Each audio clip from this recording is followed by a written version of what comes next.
Hello, this is Terrence McNally.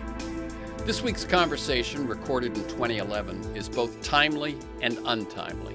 Timely because psychologist Paula Caplan, speaking of PTSD in her book When Johnny and Jane Come Marching Home, asks, why is it a mental illness to be devastated by war? What is a mentally healthy response to death, destruction, and moral horror? Caplan argues that the standard treatment of therapy and drugs is often actually harmful, isolating veterans behind the closed doors of the therapist's office, making them believe wrongly that they should have gotten over it. She proposed an alternative, that we welcome veterans back into our communities and listen to their stories one-on-one. And profoundly untimely, because Paula, my dear friend and college classmate, died of cancer July 21st. Paula was both one of the warmest, most generous people I've had the privilege to know, and at the same time one of the fiercest, most passionate advocates for justice. I was proud and grateful to consider her an ally in many battles over the past 50 years. A feeling in 3 words that I believe often motivated Paula's work and actions: it's not fair. And those 3 words have never felt more true. I miss her. Hello, I'm Terrence McNally, and welcome to Pacifica Radio and Free Forum. Traumatized veterans returning from our wars in Iraq and Afghanistan are often diagnosed as suffering from a psychological disorder and prescribed a regimen of psychotherapy and psychiatric drugs.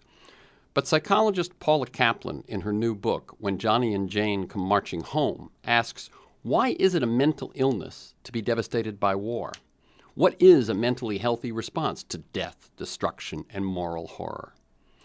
Caplan argues that the standard treatment of therapy and drugs is often actually harmful.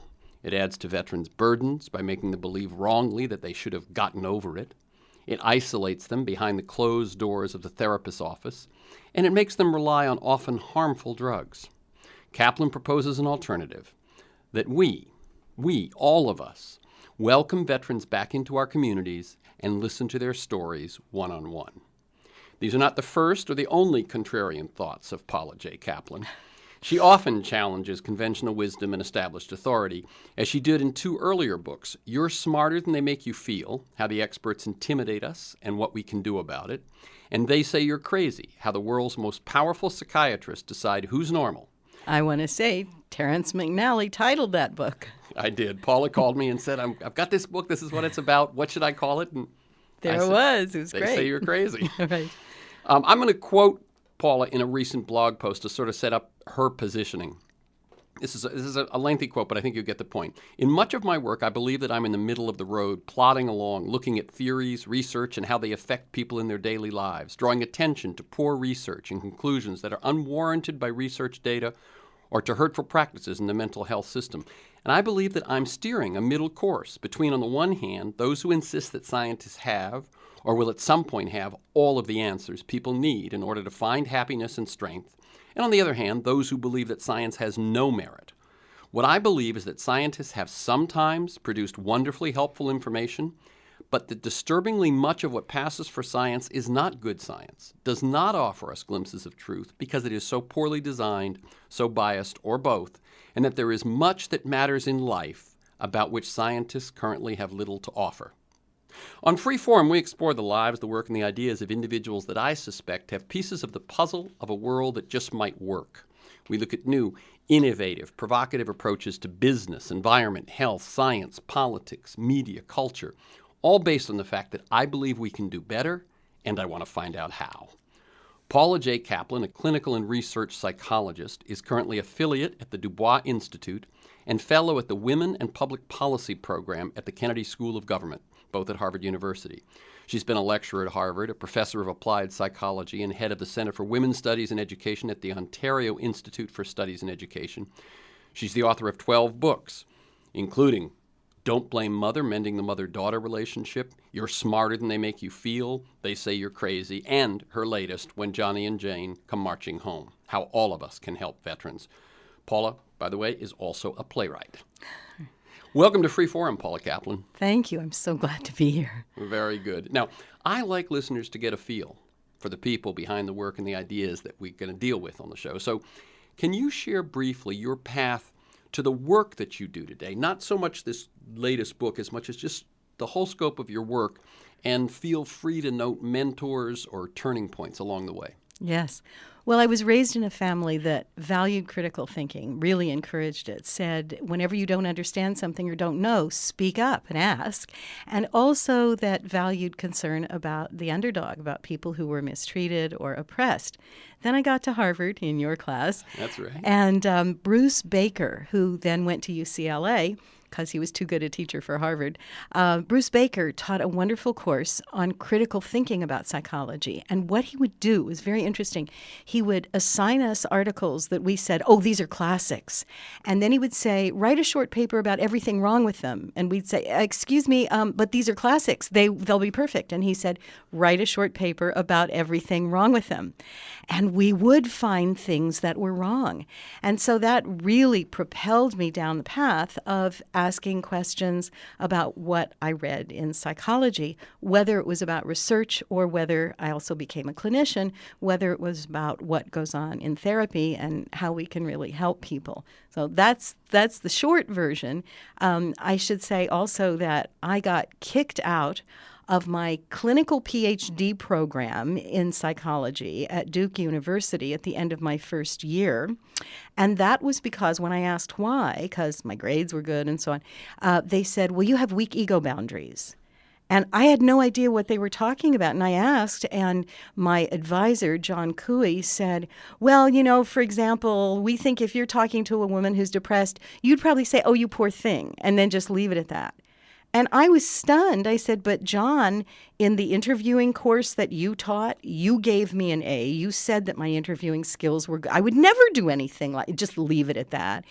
And I didn't understand what was going on. So years later, I became a feminist, and I started thinking about this through the lens of gender. And I thought, I get it. I was one of two women in that class, and I was the only one of the two who was expressive. And they didn't know what to do with that. And I was also questioning. I wasn't challenging because I would sit there and nod and yes at everything everybody said. I could see merit in everything, but I did raise questions.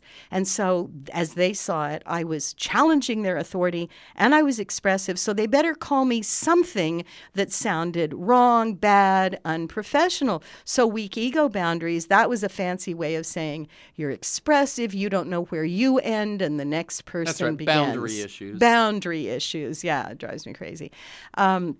So I got very interested in labeling in that way. Of course. And then later on, and this actually leads eventually to the current book about veterans, later on I had written a book called The Myth of Women's Masochism. And I don't know about other people, but every time I write a book or an article, when it's about to come out, I think, I don't know why I wrote that. And I either think I must be wrong or everybody already knows it. Right. So I'm an idiot. Right. And just when I was in that state, I got a call from the late Jean Baker Miller, brilliant psychiatrist. And she said, did you hear what the writers of the Psychiatric Diagnostic Manual are about to do? The manual is called the DSM, Diagnostic and Statistical Manual of Mental Disorders. Sounds like science, right? They were proposing some new categories that were going to treat women's behavior specifically as though it were mental illnesses, things that women are socialized to do. Put other people's needs ahead of your own. Then we'll say you have self-defeating personality disorder, right? It was a catch-22. So that's how I got involved in the Psychiatric Diagnostic Manual, which I had been taught was science. Well, I sat there in those meetings. I ended up on two of their committees for a while, and I was horrified because their use of science was appalling.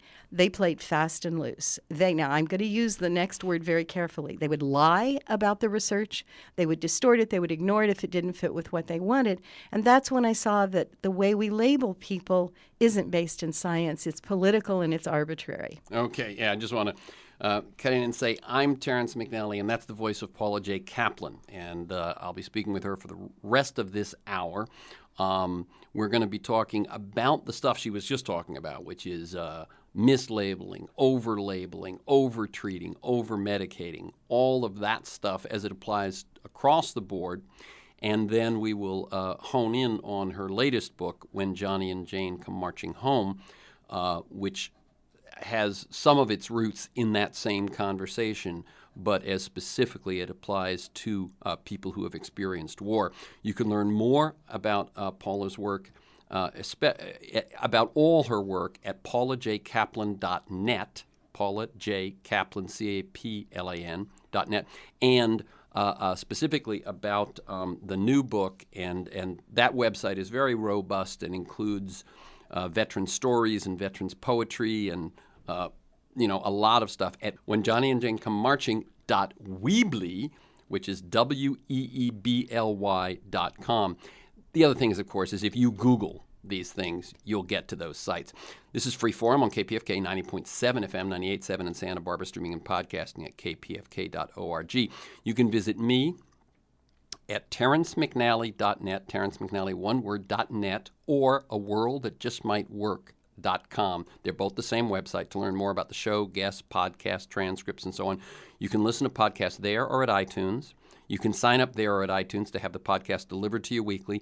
You can also sign up at my site, or you can email me at temcnally@mac.com to sign up for my weekly email announcements, who's going to be on, what we're going to talk about, and a couple of articles usually about giving you some background on it.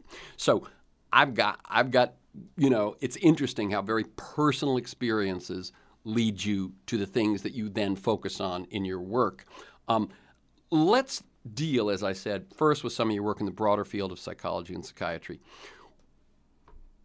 Would you like to expand a bit on the quote that I read, and you were just beginning to? The quote in the intro about science, what is true science, what's the abuse of science, the misuse of science, and all of that. Yes, and I want to say first that every time I hear you say a world that just might work, I get tears in my eyes. It's so beautiful and it's so compact. And that's what a lot of my work is about, is longing for a world that works better and that treats people in more humane and helpful ways. So the reason that I get so upset when things masquerade as science, but they're really hurting people, is because it's bad enough to do hurtful things to people. But when you do it in the name of science, then it's a lot harder for those who are hurt or who care about them to pull back and say, wait a minute, maybe there's another way. Maybe we shouldn't be saying, well, the psychiatrists and the psychologists are scientists and they do objective work and they know how to fix people who are suffering. And so that's why it's so upsetting to me. When I was on those two committees for the diagnostic manual, let's back up just a second and tell people what the DSM is. Okay. And if you've ever been in a psychologist or a psychiatrist's office, it's on the bookshelf right behind them. But what is the DSM? Well, and it's not just on the bookshelf. You've been given at least one label that's up in that book. It's called the Therapist Bible, colloquially, because every therapist has to use it if they want reimbursement from an insurance company or from Medicare or Medicaid. And it's a huge tome. I weighed it on my scale. It weighs 3 pounds.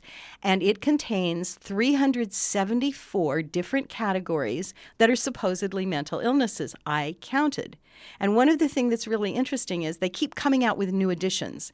And every time they come out with a new edition, it gets bigger. There are more categories, and it looks like scientists are discovering more mental illnesses all the time. No, they're manufacturing them. They're thinking them up. The drug companies are making them up now. Let me ask you a question. They do take some out as well, don't they? Almost never. They'll change the names, for example. But let me give you one example.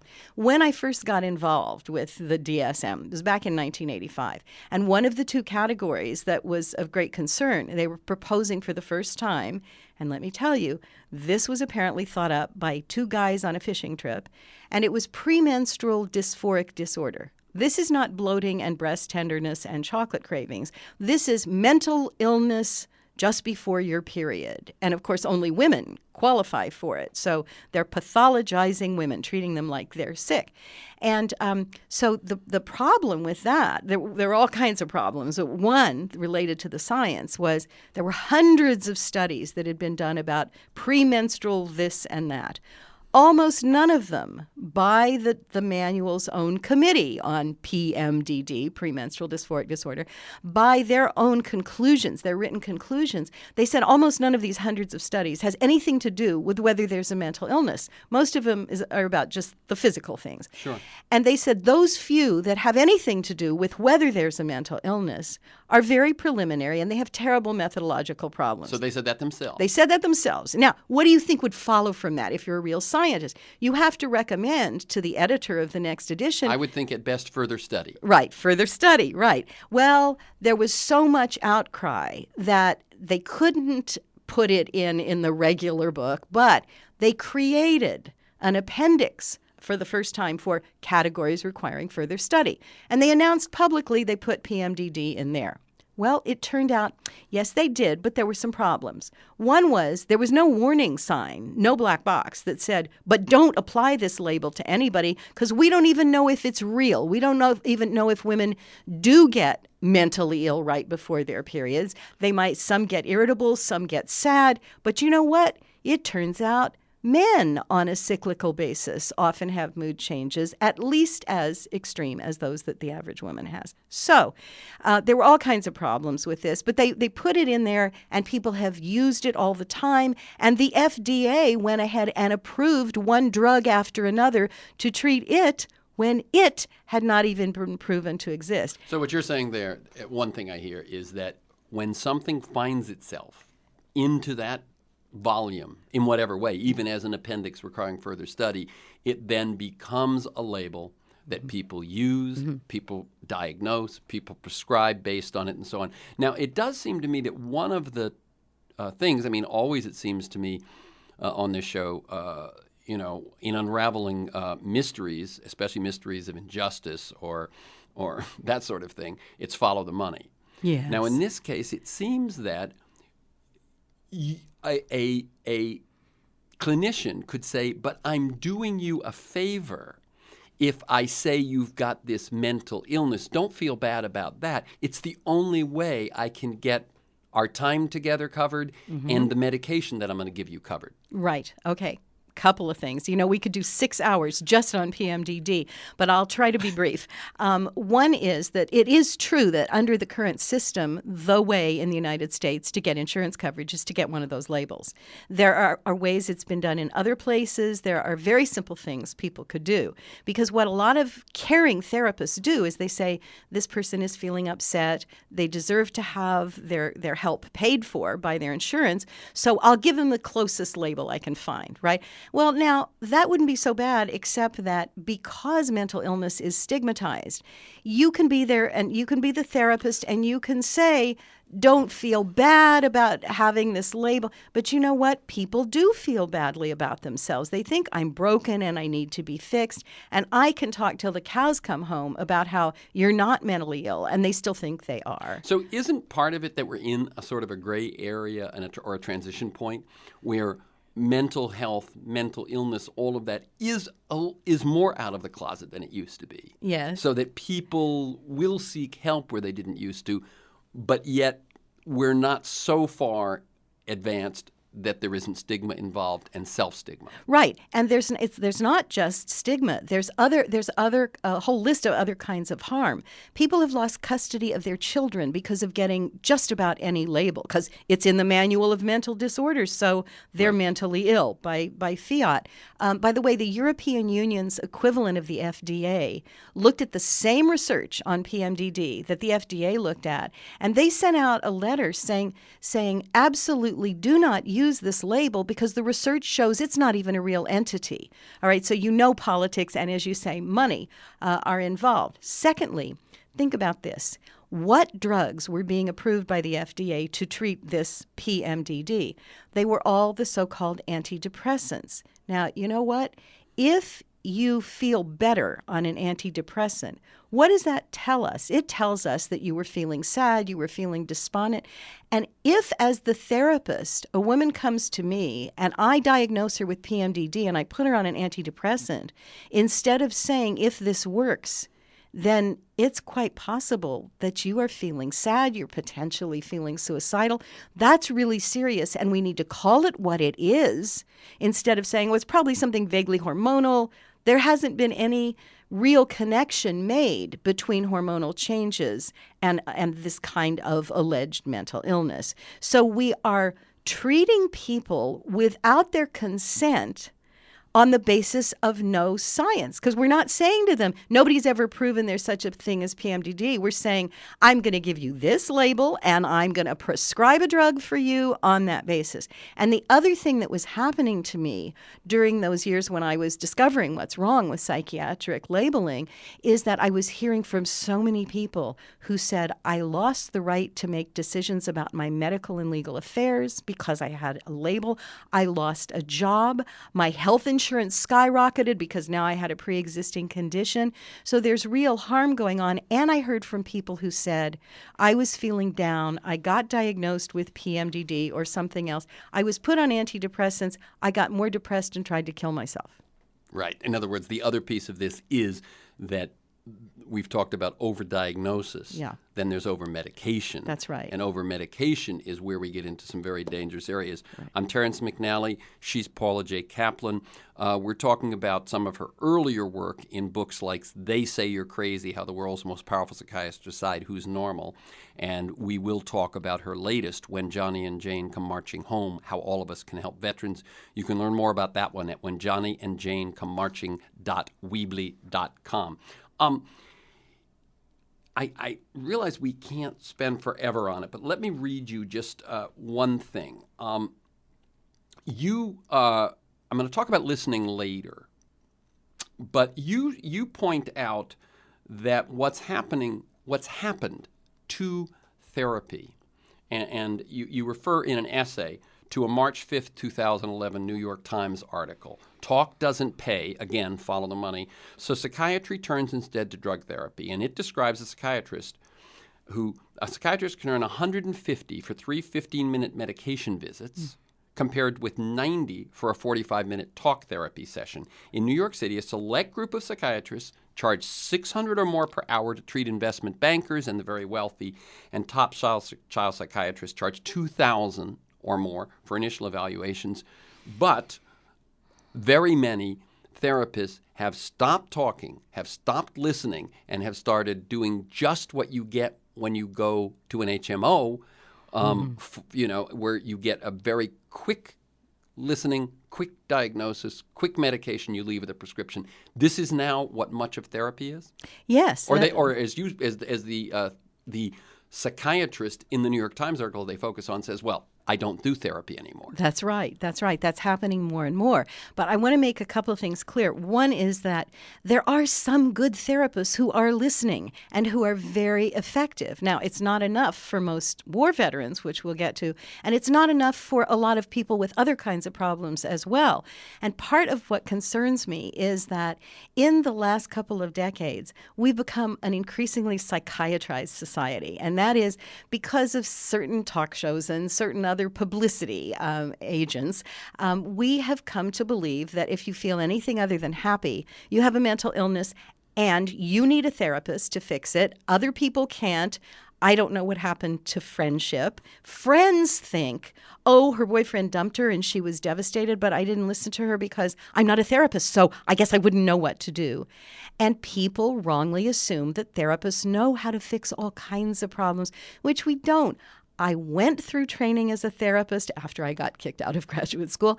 I had 4 years of training and then an internship. I have trained therapists myself. I've done therapy for years. I don't do it anymore. And I can tell you that if you weren't pretty good at this to start with, then the training doesn't help very much. And so there just are a lot of limitations that many therapists have. Please don't finish listening to this cast and thinking that, well, Paula thinks that nobody should ever go to a therapist and no therapist ever helps. I don't believe that. But if it were enough, we wouldn't be seeing ads on TV saying, are you already taking 3 antidepressants and you're still depressed? No, well, try another one. Or if you're going to therapy and that's not enough, then try something else. By a psychiatrist or by a psychologist. We have to start turning more to the community, to other people, and to friends, just like happens in many other cultures where the community says, whatever has happened to you that has devastated you, whether it's a tsunami, whether it's having been at war, whether it's your boyfriend dumped you, we will take some responsibility for helping you to heal and come back into the community. Let's talk. So I do want to, before we move on, I do want to kind of see where we end up on that DSM question. So the DSM, and I do want you to, if people are interested in that area, and I assume some of you are, that they can find your blogs and things on paulajcaplan.net, right? Well, I'm blogging for Psychology Today. And it's Psychology right. Today. And if you look at, the blogs aren't on the Paula J. Caplan, but if you go to Psychology Today and type in Paula J. Caplan with a C, then you'll see I blog about a whole lot of things, but there are quite a few about the DSM. And the DSM is right now going through a process of coming up with a new edition. This would be DSM-5. Yes, right? and that's one of the things. I've been saying this since the late 1980s. Every time there's a new edition, which happens every 7 to 10 years, when that a new edition comes out, the media people say to the editor of whatever edition it is, "Doctor, why did we need a new edition of DSM?" And like clockwork, the editor says very seriously and solemnly, because the previous one wasn't really scientific.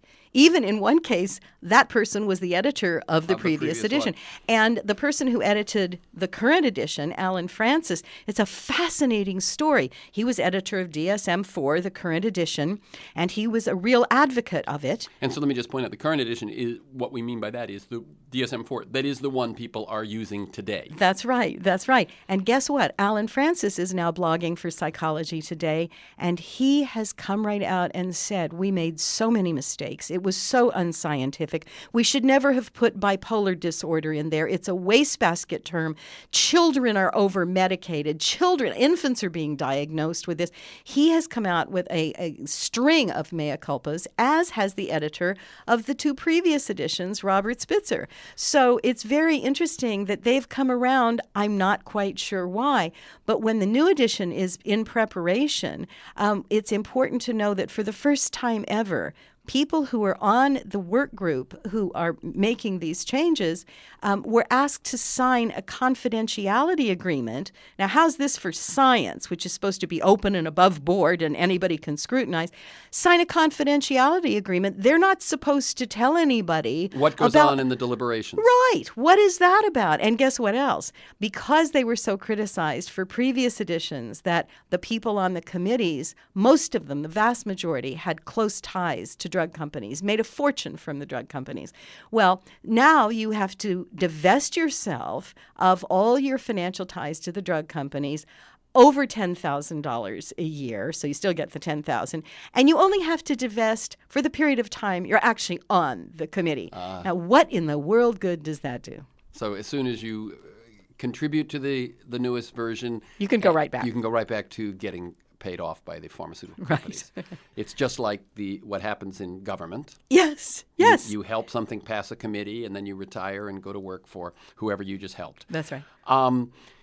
This is scary stuff. If people want to learn more about the DSM, about all of that stuff, they can find that at Psychology Today. And now, right now, I know they're asking for comment. Yes. Is it only professionals who can comment? No, absolutely anybody. And I hope that people will. Okay. But I hope that people won't just put comments on the DSM website, which is DSM5, Arabic numeral 5.org. But I hope you will gather petitions, send out emails, send letters to the editor, have as public a protest as you can, because unfortunately, if history is any guide, they won't really pay much attention to all these thousands of comments that they're getting. Oh, and I have to say this. I started to say before, they proposed premenstrual dysphoric disorder as just an example back in 1985. Then they put it in this appendix requiring further study. What they didn't tell us publicly was at that time, they also put it in the main text. Now, what do they have on the dsm5.org website right now? In the first paragraph on the homepage, it says, and we're proposing some new categories like premenstrual dysphoric disorder. I don't know why they would say it's new, but it's something fishy that's going on there. Okay, so if you want to learn more, if you want to contribute, if you want to comment, this is a big issue. And let me allow you to say one other thing. We're getting very close to the halfway point here. One, I noticed more than once as I looked at your stuff, you tried to position yourself a certain way because you have been taken as a hero by Scientology. Oh, God.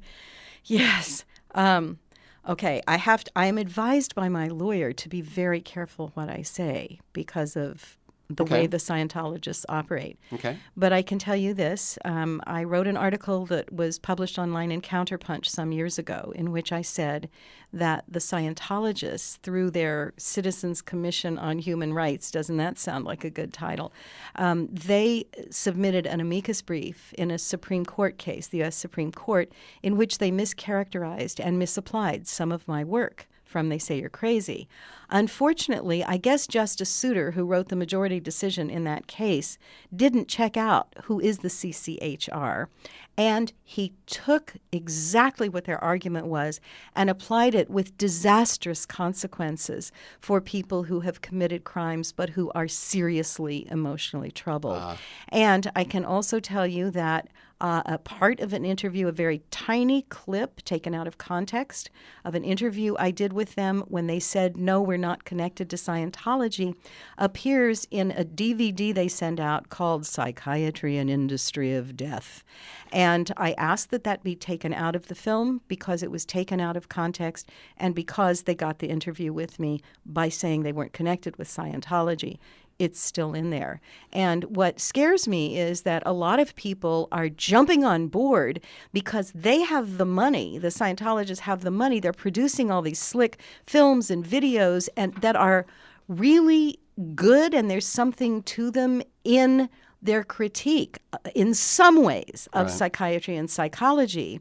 But of course, what they want you to do is to come to Scientology. I certainly wouldn't advise anybody to do that. I would say, please be very careful and stay away. Okay. Yeah, I've had some experience with that myself. An associate who was a complementary psychiatrist who dealt in broadly in the field, they thought maybe she was an ally as well. And so there's this thing that if you are critical of some aspects of psychiatry and psychology, you may then turn out to be recruited, as it were.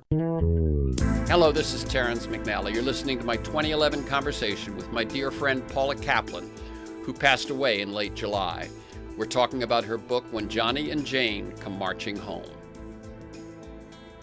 My guest today is Paula J. Caplan. She's a clinical and research psychologist, author of a dozen books, including the ones we've been talking about, including They Say You're Crazy, How the World's Most Powerful Psychiatrists Decide Who's Normal, and her latest, which we will talk about now in the second half, When Johnny and Jane Come Marching Home, How All of Us Can Help Veterans. You can learn more about all of her work at paulajcaplan.net and about specifically the new book at whenjohnnyandjanecommarching.weebly.com. Because it is sort of the segue point, I'm going to read a quote that you quote from Studs Terkel. Studs Terkel on interviewing, and this is Studs' words. The first thing I'd say is listen.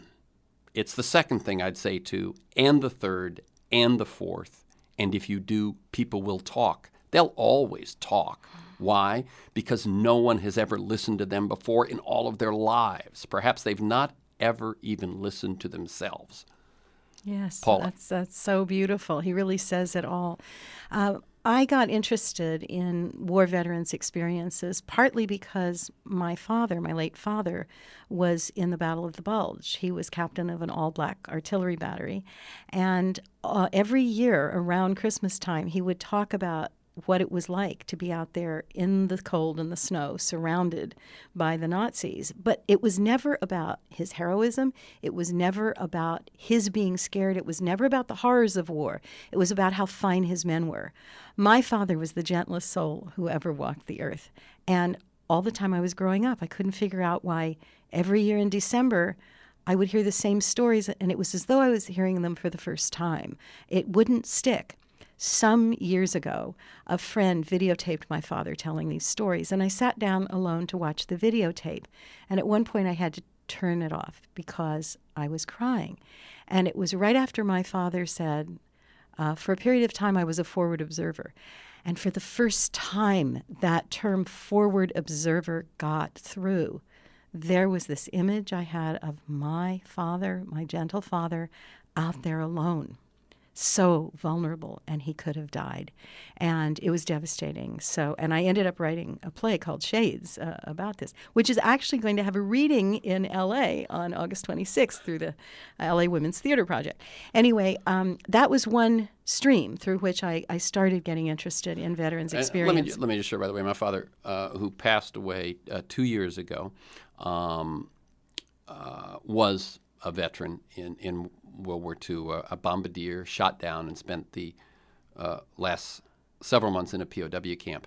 And through most of my life, I heard nothing about his experiences until, and that's why I was struck when I saw what you said about your father, until the last few years, actually. The last few years, he got more open. Part of it was that he was asked by a PBS station in Atlanta to talk about his experiences, and what he did in that hour and a half or so interview was much more than I'd ever heard. So the similarity is very interesting, and one wonders, my guess is that they make a certain decision when they first come home what they'll tell the family.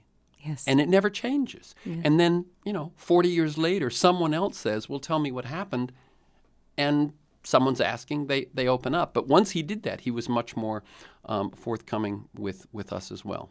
So yes, and that raises a couple of issues, which is, why do vets not talk when they come home? And there are three reasons. Why do vets not talk, and why do civilians not tend to listen or to ask? The three main reasons that vets tell me that they don't talk is, one is they think they're crazy. And they're afraid if they talk, you'll think they're crazy. Because what does it look like? You look around you, and there are all these vets here, and in history, millions of veterans have gotten through it as far as they know. And there each one is, and in their own head, they're thinking, how come I can't sleep at night? How come I'm so jumpy? How come I feel so filled with rage? How come I have these... How come I can't get over it? I can't get over it. Exactly. So they think there must be something wrong with me because I'm overreacting.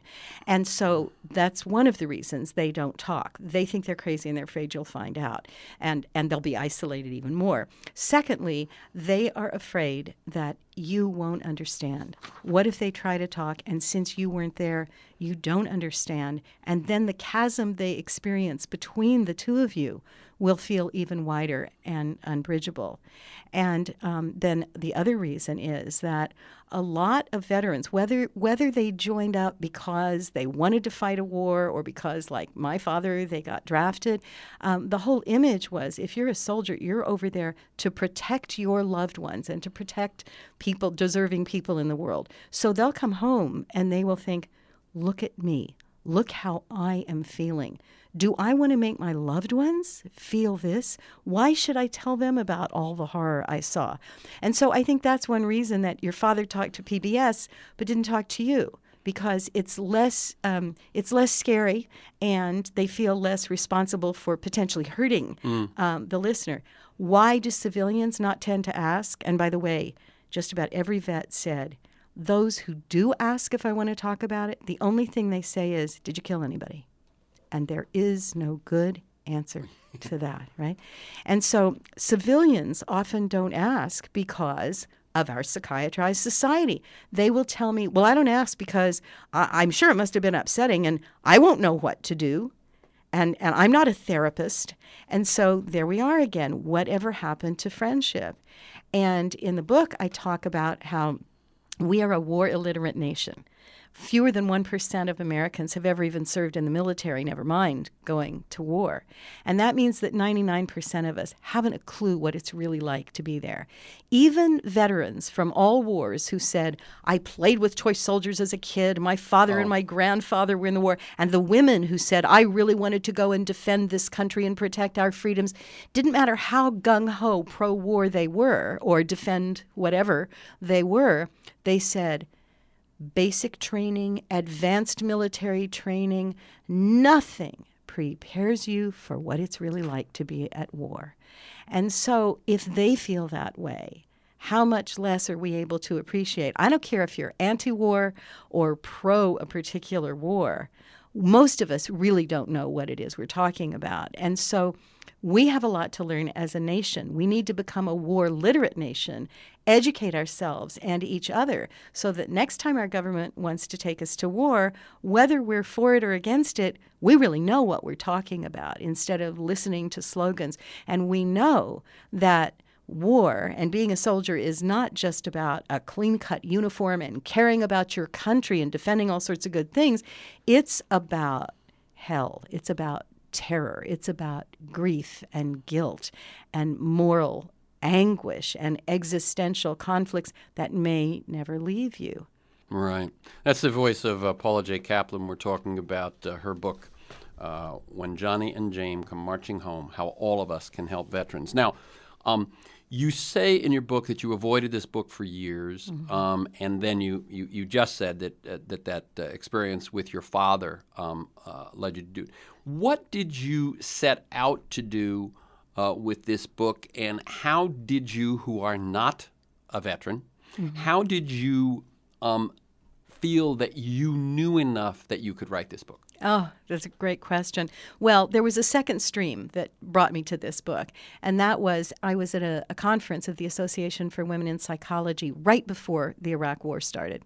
And Maureen McHugh, who was the coordinator, said in a meeting, we all know this war is coming. And I was trying to think, is there anything that we as psychologists can do? And all of a sudden, I had this image. It was like watching a movie of veterans pouring back from this next war. And I thought, oh my God, I know what's going to happen. Since the last war, our country has become more psychiatrized. People are going to be coming back, and they're going to experience this emotional carnage that war causes most people. And the whole country is going to say, oh, we know what that is. It's a mental illness, and for most of them, it's post-traumatic stress disorder, and we know what works. Send them to therapists and send them for drugs. So that was what I was scared to death would happen, and unfortunately, it's proven to be truer on a greater scale than I had even feared.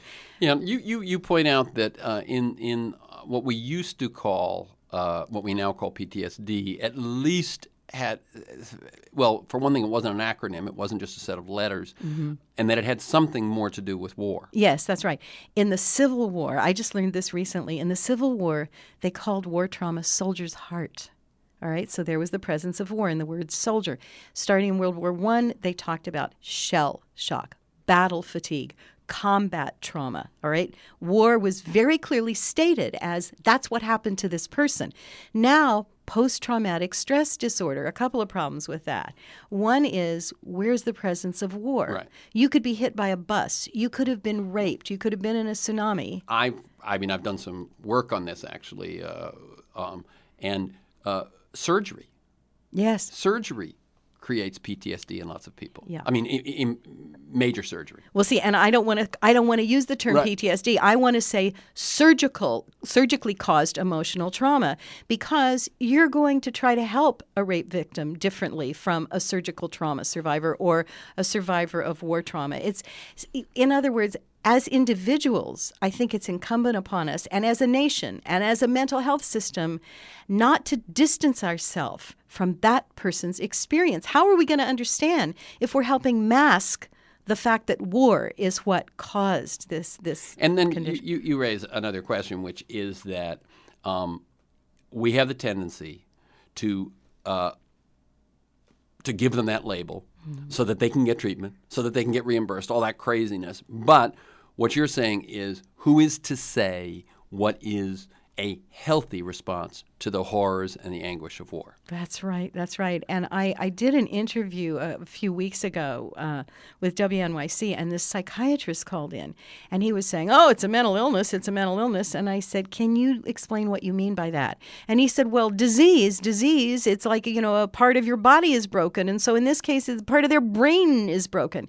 And I said, "So that's why you would call it a mental illness? Then can you tell me what would be a healthy response to war?"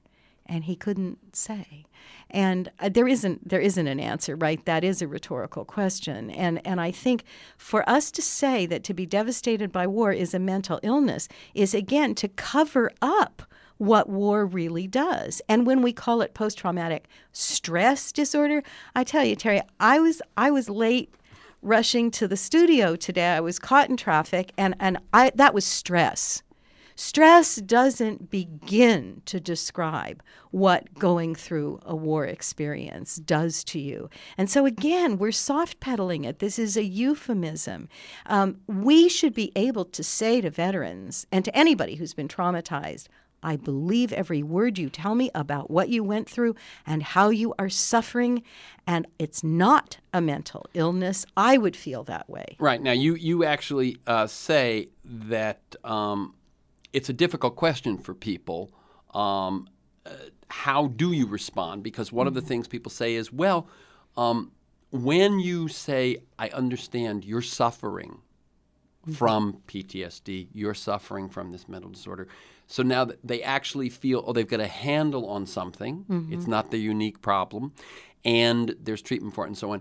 You say we could do much the same thing without telling them that they're mentally ill for feeling the way they do. Sure, absolutely. I mean, if somebody close to you dies, which is part of the trauma of war, you lose your innocence because you're 19 years old and you may never have lost anybody, and you see your friend with whom you went through basic training blown in half by an IED.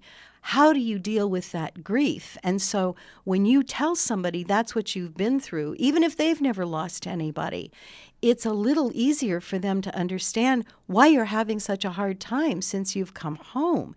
And we should not be saying, "I will listen to you and I will believe that you're suffering and I will try to help and support you, but you have to let me call you mentally ill first." That's what, as a nation, we're doing. That really is it in a nutshell.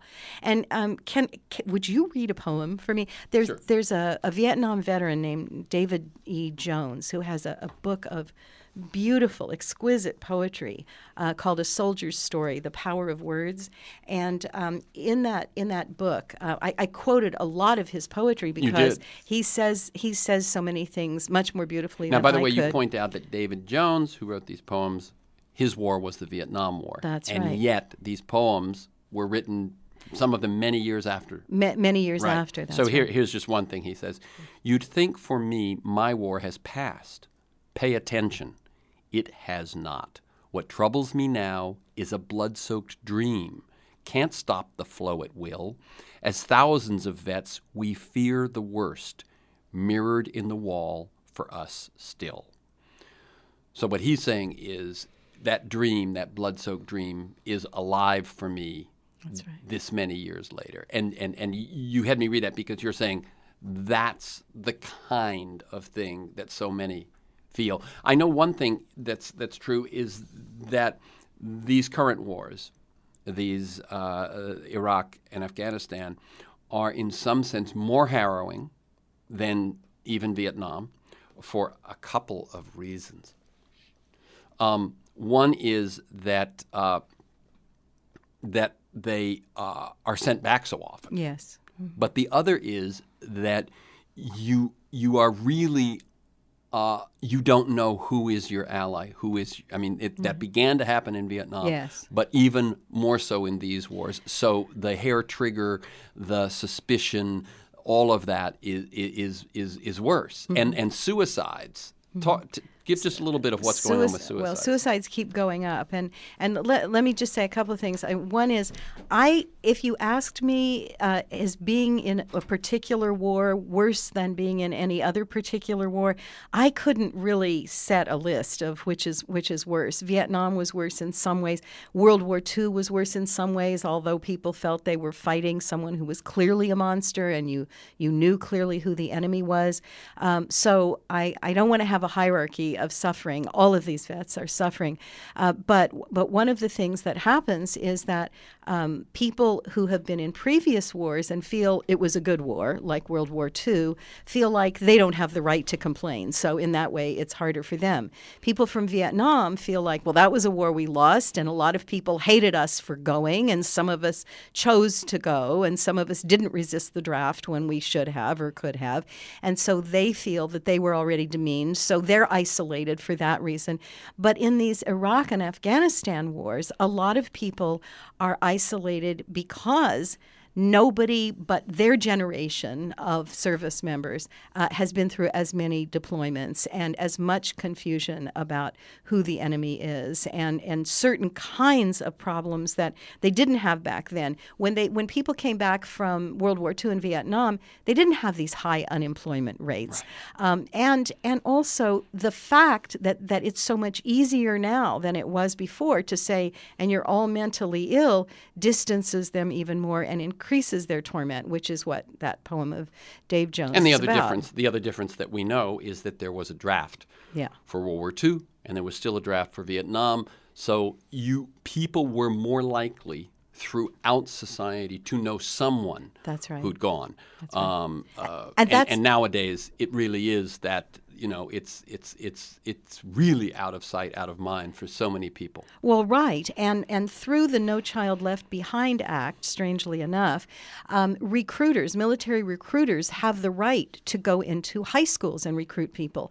Well, they tend selectively to go into lower income high schools, and so people who need jobs, who have fewer connections through their families for getting jobs, are more likely to go into the military, and when they get out, they still don't have those connections to get jobs. So with the unemployment rate already high, it's even harder for them to get jobs than for some previous generations of the military. So it's another thing that's absolutely devastating. And one of the reasons that I want to have a national war literacy project, and can I mention that? Well, let me set this up for a second here. So I'm Terrence McNally. She's Paula J. Caplan. She's a clinical and research psychologist. We're talking about When Johnny and Jane Come Marching Home, how all of us can help veterans, and you can learn more at whenjohnnyandjanecomemarching.weebly.com. We've got about 6-7 minutes left. What I want you to do now is talk about, it seems to me that in this book, you've found one, maybe we don't need to be calling it mental illness. Mm-hmm. 2, maybe we don't need to just seek all our help from psychiatrists. Right. 3, maybe we don't need to medicate a veteran who is suffering these horrors. Putting that aside, what can we do, and what is your prescription, as it were, for us as well as for them? Okay. Well, let me just begin by saying that the Ninth Circuit Court of Appeals handed down a decision just a few weeks ago saying that they order the VA's mental health system to undergo a complete overhaul. They use the word shameful to describe the service. I know some VA therapists who are wonderful and very caring, but the system as a whole is failing. General Peter Corelli, who's vice chair of the Joint Chiefs of Staff, has been publicly expressing concern about the effects of medication. They're not taking care of war trauma, and they're making people worse, and he even said they're killing them. Interaction effects, very dangerous stuff. The VA and the military have been saying for years now, we don't understand. We keep implementing more treatment programs, and this for the families, and this for the vets, and so on. And the suicide rates keep going up, the homelessness, the joblessness, the substance abuse, the family breakdown. We just don't know why it's happening. So what that tells us is, even if every therapist at the VA and in the military is terrific, and even if every therapist out in the rest of the world is terrific and trying to help vets, we are failing. We need more. Now, or other. Or other. I would say other, but even if, then we certainly need to be doing other things. So at no cost, if every civilian would interview a vet, listen to their story, it makes a huge difference. Let me tell you what I suggest, and let me tell you what the vets have said that it does. It's very, very simple. Chapter 6 is all about how to do the interviews, but most of it isn't stuff you need to learn. I suggest that whatever your politics and whatever the vet's politics, you say that as an American whose government sent you to war, I take some responsibility for listening to what you experienced over there and how it's been for you since you came home. And I will listen if you want to talk to me. I will listen for as long as you want to talk, and I will not judge. That's it in a nutshell. And most of the rest of the time, as Studs Terkel said, just listen. Don't comment. Don't interpret. Don't even ask questions. Just listen, but listen with all your heart and with every bit of your mind and concentration. And your respect for them will come through, and it will matter. The one thing I suggest that people look for a chance to say, and the vets tell me it really matters, that's why I think it's important, is when they've told you something horrible they experienced, take the opportunity to say, if I had been through what you just told me you went through, I don't think I'd be able to sleep at night. I think I'd hit the floor when a truck backfires. I don't think you're crazy. I don't think you're mentally ill. I think you're having an understandable, normal human reaction. And that often makes more of a difference than anything else you could possibly say. And I also suggest don't interview, if it's the first time they've talked, don't interview somebody in the family. Right. All right? Go interview somebody else. If your father was in Vietnam or your mother, have somebody outside the family By the way, interview them let's the be first clear. time. What you've just said reminds me, you're not talking about just the Iraq and Afghanistan vets. Absolutely not. Absolutely not. And also there's a whole piece about what it's like to be a woman vet, how it's different from being a male vet and how it's similar in other ways. But that's the whole different piece of it. All right, so you listen to them. Now, what have the veterans told me? I've interviewed vets from every war since World War II. And everyone tells me this, some of them about the interviews we've done, some about interviews that they've done with other people, or just outreach from the community. They've said, when I told my story, or when somebody reached out to me and connected, that night I slept for the first time since I got back from Iraq or Vietnam. Let me tell you real quickly, Michelle Dillow is in the Army. She went to Iraq, she came home, now she's in Afghanistan. She gives me permission to use her name. My short play, War and Therapy, is about what we're just talking about. She said in between her deployments, she was asked to speak to a college class at Missouri State University. And she was talking about the trouble she had. She wasn't a good enough soldier. She wasn't tough enough. She was upset when a friend of hers got blown apart by an IED. And she was berating herself. And some student she'd never spoken to in the back of the classroom calls out and says, I think you're being too hard on yourself. And Michelle stopped in her tracks. Here was somebody who had nothing to gain, just reaching out and connecting and offering this gift. And Michelle said that night she slept for the first time since she got back from Iraq. Now, listening to a vet, reaching out, doesn't make it all okay, doesn't make them heal completely, but it's a really important step. Many vets told me that even if a therapist was nice and somewhat helpful, they say, but I don't live in their office. I have to live out in the world. I need to be able to connect with the wider community. And so it's been incredibly moving to hear their stories. I thought that because my politics are at one end of the spectrum, I thought, what am I going to feel like when I'm interviewing somebody else with very different politics? And I can tell you, every time I did an interview, the word sacred kept coming to mind. And I kept thinking, why sacred?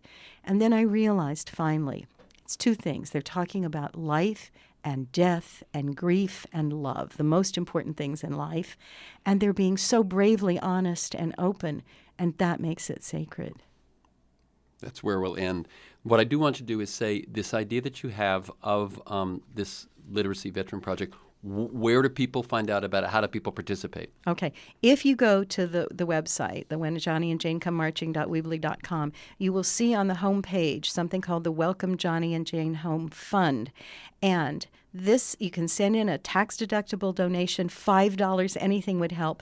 What we want to do is use this to spread to every community in this country, every civilian listen to a vet's story. That way we'll become a war-literate nation. We'll know what we're talking about. We'll break down the isolation through human connection. Again, the book is When Johnny and Jane Come Marching Home. The websites to learn more about just Paula's work is Paula J. Caplan with a C, paulajcaplan.net. And the one on When Johnny and Jane Come Marching Home is When Johnny and Jane Come Marching.weebly, WEEBLY.com. You can listen to this week's conversations, many others, at any time during the week by linking to the podcast. You can sign up to have it delivered to you weekly.